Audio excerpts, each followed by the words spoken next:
आज पहली रात थी, जिंदगी का नया सफ़र था। अरीबा दुल्हन बनी बैठी हुई थी, न जाने जिंदगी क्या सफ़र करवाने वाली थी।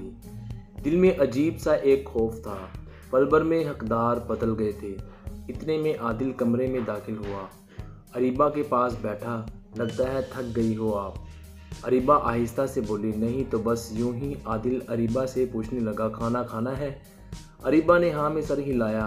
आदिल कमरे से बाहर गया, बिरयानी की प्लेट भर कर लाया। अरीबा के पास बैठ गया, मज़े से खाने लगा। अरीबा को भी भूख लगी हुई थी, और भूख भी बहुत ज़्यादा। दिल में सोचने लगी, मैंने कहा भी है भूख लगी है, अब खाना लेकर आए और मुझे पूछा भी नहीं। जब आदिल ने खाना खा लिया, अरीबा की आंखों से आंसू बह रहे थे। आदिल परेशान हो गया, अरे क्या हुआ आपको? अरीबा ने इनकार में सर हिलाया। आदिल प्यार से पूछने लगा, अरीबा बताओ क्या हुआ है? अरीबा आहिस्ता से बोली, मैंने आपसे कहा था मुझे भी खाना खाना है, और आप खाना लेकर आए, पूछा भी नहीं। आदिल ज़ोर ज़ोर से हंसने लगा। या मेरे अल्लाह, मैं समझा था आपने इनकार किया है कि मुझे भूख नहीं है। अच्छा सॉरी। आदिल अरीबा के पास बैठा। देखो अरीबा, अब से ये तुम्हारा है, इस घर को जन्नत बना देना। मेरी और इस घर की इज्जत का ख्याल रखना। और हाँ, मेरे अम्मी अब्बू अब से तुम्हारे भी अम्मी अब्बू हैं। इनको खाला आंटी नहीं, अम्मी अब्बू कहकर ही मुखातिब करना। अरीबा बहुत अच्छी लड़की थी, आदिल की आंखों में देखकर बोली। आदिल, मैं वही करूँगी जिसमें आपकी खुशी और रज़ा हुई। दिन गुजरने लगे, लेकिन अरीबा को एक डर सा था। न जाने क्यों इसे सास ससुर को अम्मी अब्बू कहने में डर सा लगता था, या शायद इसके दिमाग में वो तस्वीर मुआशरे की बैठ गई थी जो सास ससुर का जुल्म ढाना लिखते हैं। ससुर सामने आ जाए तो सर पे जल्दी से दुपट्टा ओढ़ना, चादर सीधी करना। ससुर को देखकर डर सी जाती थी। एक दिन सास ने आवाज़ दी। आदिल भी पास बैठा था। अरीबा बोली, आदिल आप बैठे, मैं खाला की बात सुनकर आती हूँ। आदिल सख्त लहजे में बोला। अरीबा अम्मी कहते हुए जान निकलती है क्या? तुम इस घर को अपना घर क्यों नहीं समझती? मेरे माँ बाप को कबूल क्यों नहीं करती? क्यों नहीं समझ आती तुमको? अरीबा खामोश हो गई। कुछ दिन गुजरे। अरीबा किचन में खाना बना रही थी। सब्जी थोड़ी सी जल गई। डरने लगी, अब सास को पता चला तो बहुत बातें करेंगी। लेकिन जब सास को पता चला तो पास बिठाकर बोली, अरीबा मेरी बच्ची, परेशान क्यों हो भला? खसमानु खाए। सब्जी जल गई तो जब मेरी शादी हुई थी, मुझे तो चाय बनाना भी नहीं आती थी। सीख जाओगी आहिस्ता आहिस्ता। अरीबा के दिल में मोहब्बत घर करने लगी। कुछ दिन गुजरे। आदिल ऑफिस से घर आया। खाना खाने के बाद अरीबा से कहने लगा, मैं ये शर्ट उतारता हूँ, इसे अभी धो दो, बहुत सर्दी थी। अरीबा प्यार से बोली, आदिल अभी ज़रूरी है धोना क्या? आदिल टीवी देखते हुए बोला, हाँ ज़रूरी है, ठंडा पानी। अरीबा शर्ट धोने लगी। सास देख रही थी, ये मुंडा भी ना बेचारी को इस टाइम लगा दिया कपड़े धोने।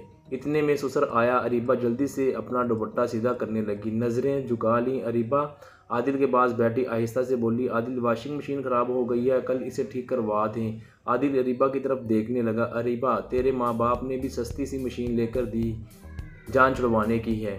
6 महीने में दूसरी बार ख़राब हो गई है, मैं कल इसे बेचकर कोई दूसरी ले आऊँगा। दूसरे दिन अरीबा ने कपड़े धोए, तार पे सुखाने डालकर अपने घर कमरे में चली गई। आदिल वाशिंग मशीन लिए बाहर जाने लगा। माँ ने आवाज़ दी, पुत्र इसे कहाँ लेकर जा रहा है? आदिल मुंह सा बनाकर बोला, अम्मा इसे बेचकर दूसरी मशीन लेने जा रहा हूँ। माँ सवालिया निगाह से देखकर बोली, ये तो अरीबा के जहेज़ की मशीन है ना पुत्र, इसे ना बेच, इसे ठीक करवा कर ला।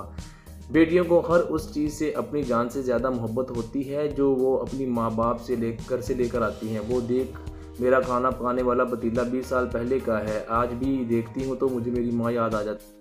और खोते तू इससे प्यार से बात किया कर। इस दिन भी मैं देख रही थी, इतनी सर्दी में इस से शर्ट धुलवा रहा था, और वो देख इसके कपड़े कहाँ से लेकर आया था, इतना रंग छोड़ रहे हैं। बिल्कुल वैसा ही मेरा भी एक सूट है, मैं वहाँ अपना सूट डाल देती हूँ, इस पे बहुत प्यारा लगेगा। जा अब तू मशीन ठीक करवा कर ला। माँ ने बिल्कुल वैसा ही अपना सूट तार पे लटका दिया। अरीबा खिड़की से सारा मंजर देख रही थी, आंखों में आंसू थे, दिल में मोहब्बत थी, बहुत खुश थी। अम्मी भी मेरा ऐसे ही ख्याल रखती थी। आदिल जब घर वापस आया तो देखा अरीबा ने अम्मी का सूट पहना हुआ था। सूट काफ़ी खुला था, इसे आज अरीबा की आंखों में एक अजीब सी चमक खुशी थी। आज तो वो हर बात के साथ सास को अम्मी जान कह रही थी। आदिल ने मशीन रखी और बोला, आज तो सास बहू बहुत खुश लग रही हैं।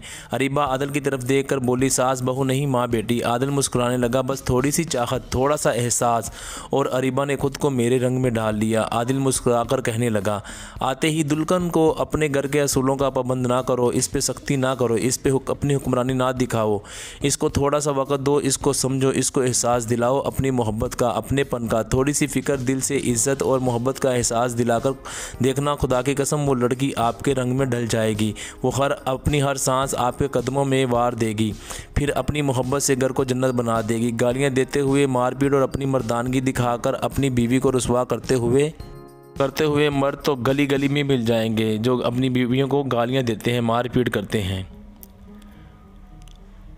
अपनी हमसफ़र को मोहब्बत से सीने लगा कर देखो, ज़िंदगी गुलजार बन जाएगी, यकीनन ज़िंदगी बहुत अच्छी हो जाएगी।